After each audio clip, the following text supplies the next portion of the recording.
Good morning everyone, welcome to Whiteboard English, and today I'll be explaining present perfect tense.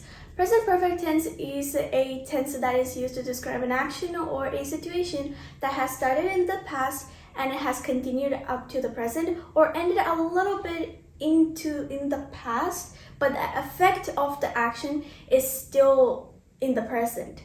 So let's take a look at the format for making positive sentences in present perfect tense. So here we can see for making positive sentences, it is subject plus have or has plus verb in the third form plus object. And also we know that in any present tense, present perfect tense, past perfect tense, future perfect tense, it will always be verb in the third form.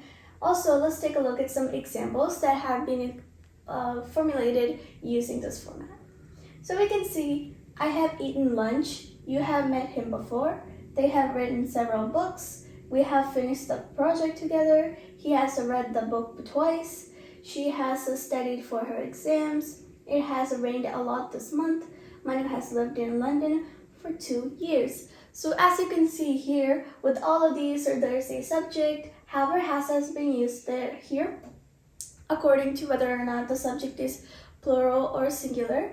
And also we can see there is a verbs here, but they're all in the third form, and also an object for it to make sense.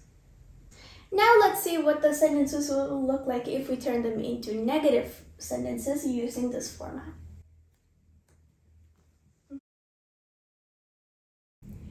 Alright, so up next, now you can see I have changed this examples that are written here into negative sentences. So let's see the format for making a positive sentence into a negative sentence. We have here subject plus have or has plus not plus verb in the third form plus object.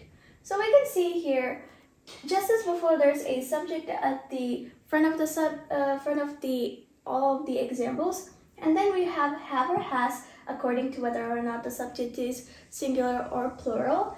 And then instead of the verb, we have now added not to every one of these, which has now changed the subject into a negative sentence. And of course, next we have verb in the third form and then an object. So we can see here, I have not eaten lunch. It went from I have eaten lunch to I have not eaten lunch. And you have not met him before. They have not written several books. We have not finished the project together. He has not read the book twice. She has not studied for her exams. It has not rained a lot this month.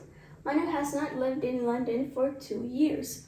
So as you can see here, before when it was positive, it was talking about all of these actions as it has happened. But now, these are all actions that have not happened because we have changed it into a negative sentence. Now let's see how it would turn out if we changed it into interrogative sentences.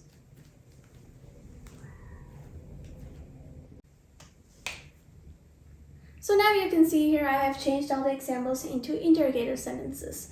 And you can see in the format, the have or has changed to before the subject, whereas here it's the exact opposite.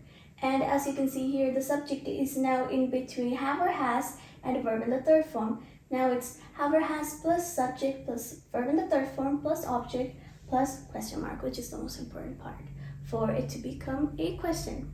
Now we can look at the examples that I have written down. It is, have I eaten lunch? Have you met him before? Have they written several books? Have we finished the project together? Has he read the book twice? Has she studied for her exams? Has it rained a lot this month? Has Manu lived in London for 2 years? Now you can see here that it is as the format follows. We have have or has here according to whether or not the subject is singular or plural, and then the subject, and then the verb in the third form, and then an object, and of course a question mark for all of these. And this is how you make interrogative sentences in present perfect tense for it to make sense. And also in this we can see that have or has, so we have to remember to switch these out according to whether or not it is singular or plural. That is very important. If we mess that up, the whole sentence would not make a grammatical sense anymore. So now you can see here, as a part of interrogative sentences, we also have WH questions, which are when, where, why, what, and how, plus the format for interrogative sentences. So as we can see here, it is a WH questions plus the usual format for the interrogative questions. And also you can see in the examples how I have changed them. Now let's see. Why have I eaten lunch? Where have you met him before? When have they written several books? How have we finished the project together?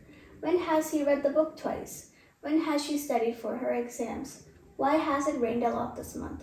How has Mona lived in London for 2 years? Now, WH questions are used to more specify the question, and also these are not usually taught in schools for exams, but it is very useful for when you are learning English and you want to understand it more. So just practice that, and the next time you have anything you want to ask or any doubts or anything, you won't be having trouble with this, and you would understand more how to pair these sentences with the WH questions and how. So that is all for this video about present perfect tense. See you in the next one. Bye!